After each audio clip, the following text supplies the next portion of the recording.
आगे चलते हैं और बात राहुल गांधी की, बात उमा भारती की। जाति जनगणना कराए जाने को लेकर इन लोगों की प्रतिक्रियाएं सामने आ रही है, मांग उठ रही है कि जाति जनगणना कराए सरकार। और राहुल गांधी ने क्या कुछ कहा, पहले वो सुन लेते हैं।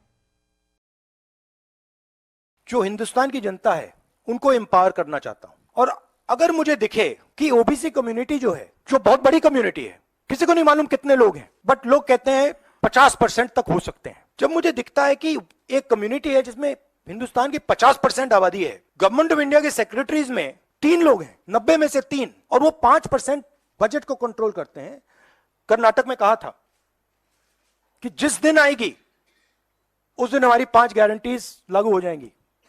यहां भी मैं कह रहा हूं, हमारी सरकार आएगी, कास्ट सेंसस होगा और देश को पता लगेगा कि हमारे ओबीसी भाई कितने हैं, दलित भाई कितने हैं,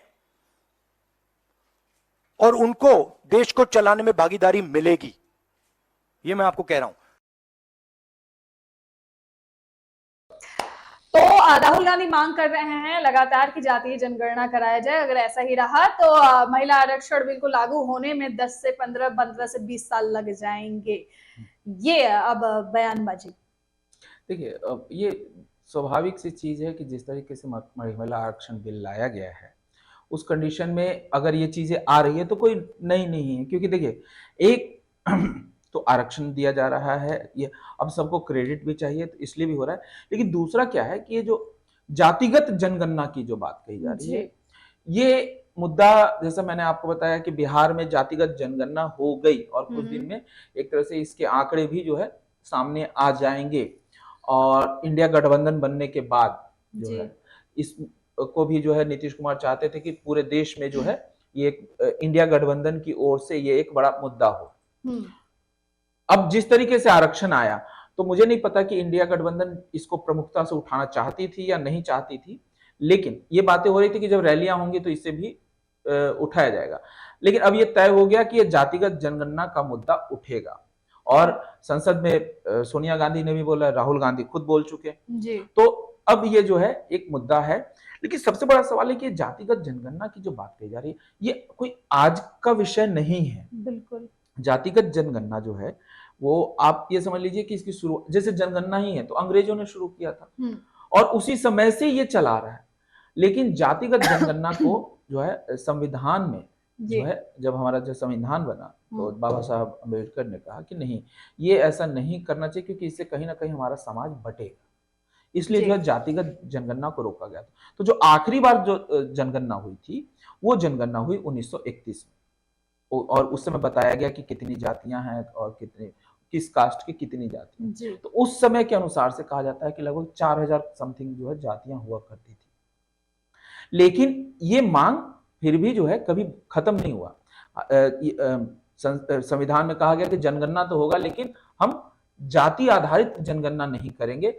इसको उन्होंने कैटेगरी में कर दिया कि एससी कितने हैं, तो एससी के अंदर जितनी भी जातियां हैं उनको एक कर दिया गया, एसटी के अंदर जितनी है उनको एक कर दिया गया, ओबीसी, और इस तरह से जो है अलग अलग सब कैटेगरी बस इतना ही किया गया, ताकि हम अगर इस तरह से होता है तो फिर क्या होता है ना कि जातियों की संख्या पे और ज्यादा समाज बटेगा। अभी तो ओबीसी और एससी एसटी किया गया तो ही समाज बट रहा है, तो सोचिए कि जातियों पे आता तो क्या होता। इस कारण से जो है इसको जो है मतलब कि मना किया गया कि नहीं होगा। लेकिन ये मांग कभी खत्म नहीं हुई, बीच बीच में हमेशा उठती रही है। और जैसा कि कहा जाता है कि जो एक बार बीच में मेरे ख्याल से ये 70 के दशक में भी इस मांग को उठाया गया था। फिर जो है लेटेस्ट की जो खबर ये है कि मुलायम सिंह और लालू यादव ने, जब यूपीए गठबंधन था उस समय जो है यूपीए सरकार पे इसके लिए दबाव डाला कि आप जो है जातिगत जनगणना कराएं। इसलिए जब 2011 में जो जनगणना हुई थी और जो चीजें हुई थी, तो उसके बाद जो है जातिगत जनगणना भी हुई, मतलब साथ में ही हुई थी या उसके हुई थी। तो जो जातिगत जनगणना हुई, लेकिन जब रिपोर्ट बन गया, सब कुछ हो गया, तो उसे जब घोषित करना था कि कितनी हुई है, घोषणा जो सरकार के द्वारा किया जाना था, लेकिन उससे पहले ही जो है ये जो है सरकार बदल गई, और जिसके कारण से ये नहीं हुआ। ये उसी समय से देखेंगे कि आप बिहार में जातिगत जनगणना की बात कही जा रही है, लेकिन भाजपा की सरकार जो है वो नीतीश कुमार के साथ थी, तो नीतीश कुमार चाहते भी थे, लेकिन भाजपा नहीं चाहती है जातिगत जनगणना के, भाजपा पूरी तरह से खिलाफ है। तो इस कारण से ये नहीं हो रहा था, लेकिन जब ये हटे हैं उसके बाद से जातिगत जनगणना शुरू हो गई और वहां चल रहा है। लेकिन जो जातिगत जनगणना यूपीए के समय में हुई थी, उसको भी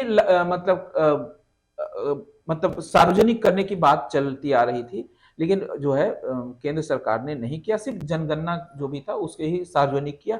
वो अभी भी वैसे ही पड़ी हुई है, और इसलिए जो है आज भी आपने सुना होगा कि राहुल गांधी ने जो अपने स्टेटमेंट में कहा कि आप जातिगत जनगणना सार्वजनिक कीजिए, नहीं तो हम कर देंगे। हाँ, हम कर देंगे। तो इसी कारण से है कि कितनी है। हालांकि एक अनुमान लगाया जा रहा है कि अब जो जातिगत जनगणना हुई है, इसमें जो 4000 जातियां थी वो अब कई गुना ज्यादा बढ़ चुकी है। तो जातियां भी एक्चुअली क्या है, देखिए ये जातियां, कई जातियां ऐसी है जो लोग जैसे हर कास्ट में हम जानते हैं कि 7 तरह के सब कास्ट होते हैं, उन चीजों को भी जोड़ लिया जाता है। अब तो मतलब कोई पेशा से ही भारत में जो आदमी जो जिस काम को करता है वो उस कास्ट का हो जाता है। तो मैंने जब पहली बार सुना था कि कोई चूड़ी पहनाने वाला भी कास्ट होता है, तो मुझे बड़ा, मैं सरप्राइज हो गया था कि इसके लिए भी मतलब वास्तव में कहा जाए तो सनातन धर्म कहें या ये सनातन धर्म की प्रॉब्लम नहीं है, ये हिंदुस्तान की प्रॉब्लम है, ये चीज समझना पड़ेगा। क्योंकि अगर सिर्फ सनातन धर्म की प्रॉब्लम होती तो इस्लाम में जातियां नहीं बनती, सिर्फ इस्लाम में, इंडिया में ही जातियां हैं। तो ये अपने आप में ये हमारी संस्कृति और हमारा कल्चर जो है उस चीज का भी एक कारण है। तो इतनी सारी जातियां बनी हुई है और इसी कारण से ये चीजें चल रही है। लेकिन सबसे बड़ी बात है कि ये जो जातिगत जनगणना की मांग हो रही है, तो इसके पीछे का जो सबसे बड़ा रीजन क्या है? देखिए, आरक्षण मिल चुका है सबको, ओबीसी, एससी, एसटी सबको मिल चुका है। तो अब आरक्षण का मुद्दा जो है लगभग खत्म है। अब जो है लोग आरक्षण मिलने के बाद भी जब देखा जा रहा है कि ओबीसी, एससी और एसटी, इसमें से बहुत संख्या ऐसी है, बहुत तादाद ऐसी है जो बीजेपी की ओर जा रही है। अब बीजेपी की ओर रोकना है तो उसको कुछ ना कुछ तो चीजें लानी पड़ेगी। तो अब है कि भाई अभी भी अब कहा जा रहा है कि जो संख्या है बराबर हिस्सेदारी नहीं मिल रही, जिसकी संख्या जितनी है उसके अनुपात में हिस्सेदारी लोगों को नहीं मिल रही है। इसलिए ये चीजें की जा रही है ताकि लोगों को जो है बराबर अनुपात में दिया जाए। दूसरा एक और चीज है जो बार बार आ रहा है सामने, इसमें कहा जा रहा है कि जो सवर्ण जातियां हैं उनकी संख्या 5% से ज्यादा नहीं है, एक अनुमान के अनुसार से। तो जब कि मतलब उनकी संख्या 5% है, लेकिन वो उनकी भागीदारी जो है वो आज भी जो है अगर कहा जाए तो वो लगभग 40 से 50% हो जाता है। तो इसको जो है, ये अनुमान कैसे लगा रहे, क्योंकि अभी तक अगर सार्वजनिक जो पहले की जो पहले के डेटा के अनुसार से एक अनुमान लगाया जाए। हालांकि कितना है क्या है ये तो कहना अभी क्लियर नहीं है। तो इसीलिए कहा जा रहा है कि हम जो जिस संख्या में है उस अनुपात में हम लोगों को आरक्षण अगर राहुल गांधी की बात करें, जब वो कह रहे कि वो अगर आपसे नहीं हो रहा तो हम सार्वजनिक कर देंगे।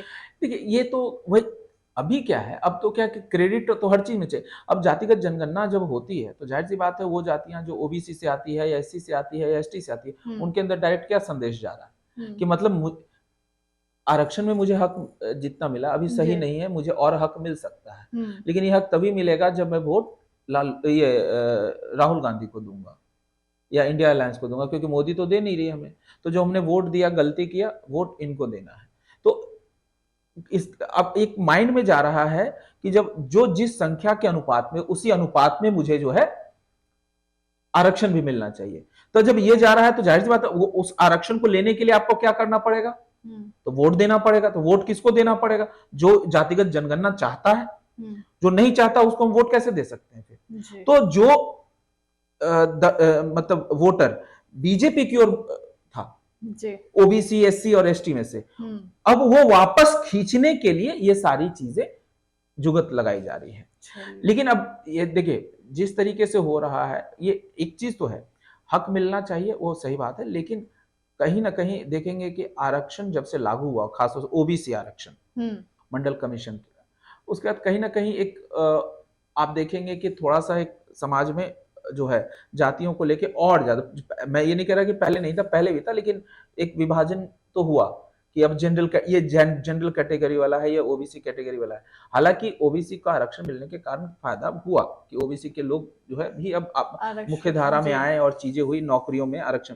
पर सबसे बड़ी बात है कि आप नौकरियां दे कितनी रहे। आप जितने सरकारी संस्थान है, पीएसयूज है, सब तो आप बेच रहे हैं। आप गिने चुने अब तो सरकारी संस्थान रह गए।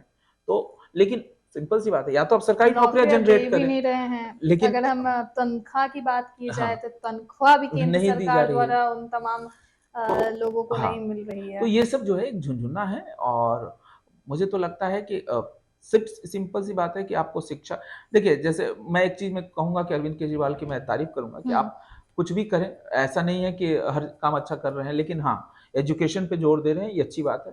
तो शिक्षा को बढ़ाना बहुत जरूरी है और उसके अनुसार से होना चाहिए। अब अभी जो है यहाँ जातिगत जनगणना में तो आ, ये अब एक मुद्दा बन गया है, और खासतौर से जब आरक्षण, महिला आरक्षण मिल गया, तो यहाँ पे भी एक है कि भाई आपने इसमें ओबीसी को आरक्षण तो दिया नहीं, एससी को तो दिया नहीं, एसटी को तो दिया नहीं, एसटी महिलाओं को आपने तो दिया नहीं है, कैटेगराइज तो किया नहीं है। तो इसलिए अब ये जो है और एक बड़ा मुद्दा हो गया है, और 2024 के लिए अच्छा अच्छा खासा खासा मुद्दा जो मुद्दा है हो चुका विपक्ष है। ने तैयार कर लिया है और इस पे ये चलता ही रहेगा। हाँ, तो अब जब तक जातिगत ये जनगणना जो है एक बड़ा मुद्दा हो गया। जरूरी हाँ, भी यहाँ बस वही जैसे हम्म, मैं बोल चुका हूँ पहले भी, लेकिन फिर मैं दोबारा बोलूंगा कि जो लोग जो कह रहे हैं कि नीतीश कुमार जो है वो भाजपा की ओर आ सकते हैं, अभी आप देखेंगे ये मतलब इस तरह के सीन क्रिएट की जा रही है कि नीतीश कुमार भाजपा की ओर आ सकते हैं, फिर से आ सकते हैं। हर कोई अलग अलग तर्क दे रहा है। तो कहीं ना कहीं मुझे लगता है इन तर्कों पे विराम, और जो ये लिखने वाले हैं उनके कलम पे विराम नीतीश कुमार को लेके मुझे लगता है कि लगना चाहिए कि ऐसा कुछ नहीं होने वाला। देखिए किसी के साथ बात करना या चीजें करना, ऐसे राजनीति में कुछ नहीं कह सकते कि ऐसा नहीं हो सकता, लेकिन मुझे नहीं लगता कि नीतीश कुमार जो है भाजपा की ओर आ रहे हैं। बिल्कुल। तो ये चलिए आगे बढ़ते हैं और बात संसद के विशेष सत्र की करते हैं। उमा भारती, जी पहले उमा भारती भी का है। भी है। हाँ, वो इस जनगणना को लेके कैंपेन मीटिंग करने वाली हैं। उनके इस मीटिंग से कितना फायदा होगा, देखिए ये भी एक बड़ा सवाल है। हाँ। क्योंकि जब अगर बात करें प्रधानमंत्री मोदी की और भाजपा सरकार की, तो इनका मूड नहीं लग रहा है कि ये जातीय जनगणना करवाएंगे। जातीय जनगणना की तो बात अलग है, लेकिन इन्होंने ओबीसी की महिलाओं को जो आरक्षण दिया गया, तो एक तरह से कहा जाए तो भाजपा में पहले ऐसे मतलब कार्यकर्ता कहें या मुख्यमंत्री, पूर्व मुख्यमंत्री भी रह चुकी हैं, एक बड़ी नेता हैं, इन्होंने महिला आरक्षण का तो सपोर्ट किया। लेकिन आज जो है उन्होंने ये कहा है कि कल की डेट में भोपाल में ये जो है एक मीटिंग करने जा रही है। उस मीटिंग में जितने भी जो, हालांकि अभी ये क्लियर नहीं है कि पिछड़े वर्ग से या ओबीसी से आने वाले कितने लोग, मतलब सिर्फ भाजपा में पिछड़े वर्ग से आने वाले या सभी पार्टियों में से पिछड़े वर्ग वाले के जो नेता हैं उनके साथ मीटिंग करने वाली है। और इस मीटिंग के जरिए उनकी जो मांग है वो यही है कि अब महिला आरक्षण तो दे दिया, ये अच्छा है, लेकिन इसमें जो आपने ओबीसी और एससी एसटी का जो आपने क्राइटेरिया तय नहीं किया है, तो ये होना चाहिए। ये जो है आपने नहीं तय किया है, तो अब एक और संविधान संशोधन की जरूरत है। और इस अब मांग करेंगे कि इसमें जो है संविधान संशोधन करके इसको पूरा किया, लेकिन इसके लिए अब वो जन समर्थन जुटाने के लिए ये प्रयास किया जा रहा है। तो ये एक बड़ी चीज है कि बिल्कुल बेहद अहम चीज भी हो जाती है जब इतनी सारी महिला सांसदों का अभिनंदन ले रहे हैं मोदी जी, तो उसी कड़ी में अब ये वाला भी अभिनंदन लेने के लिए तैयार रहे। लेकिन यहाँ पे एक चीज और देखना पड़ेगा कि देखिए जिस तरीके से इस बार जो है उमा भारती आई हैं 5 सालों से बिल्कुल गायब थी, अब आई हैं, तो आते ही जो है जिस तरीके से उन्होंने कहा कि वो फिर से चुनाव लड़ना चाहती है, तब उनका एक्टिव होना भी जरूरी है। और उमा भारती भी जो है एक ओबीसी वर्ग से ही आती हैं, तो ऐसे कंडीशन पे एक तरफ सपोर्ट करना और दूसरी तरफ कहीं ना कहीं कहा जाए तो उमा भारती भी महिला आरक्षण बिल के कहा जाए तो एक तरह से भाजपा के विरोध में ही जो है ये जो कदम उठेगा, ये भाजपा के विरोध में ही है। हालांकि कहा तो जाएगा कि वो तो कहेंगे कि मैं तो भाजपा के महिला आरक्षण बिल का तो समर्थन कर रही हूँ, लेकिन मैं चाहती हूँ कि ये भी संशोधन किया जाए। तो ये अब दिखाएगा कि देखिए ये प्रेशर पॉलिटिक्स भी होती है, और अपने जो उनकी जो राजनीतिक पृष्ठभूमि है उस पृष्ठभूमि में मजबूत करने की जरूरत है, क्योंकि उनको इस बार जो है चुनाव लड़ना है। तो वैसे कंडीशन में ये एक बड़ा स्टेप होगा, क्योंकि देखिए जहां से उमा भारती आती हैं, उस एरिया में और उसके आसपास के एरिया के जो नेता हैं, उनमें इनकी बहुत अच्छी पकड़ है। जी। और वैसे कंडीशन में अगर आज की डेट में उमा भारती अगर एक्टिव हो जाती, जैसे कहते हैं कि सोया हुआ शेर जो होता है उसको सोए रहने दो, जागने मत दो। तो उमा भारती वो नेता हैं जो अपने बलबूते पे करती, उनका एक जनाधार है, जी। मतलब ग्रास रूट लेवल की जो है वो नेता रही हैं।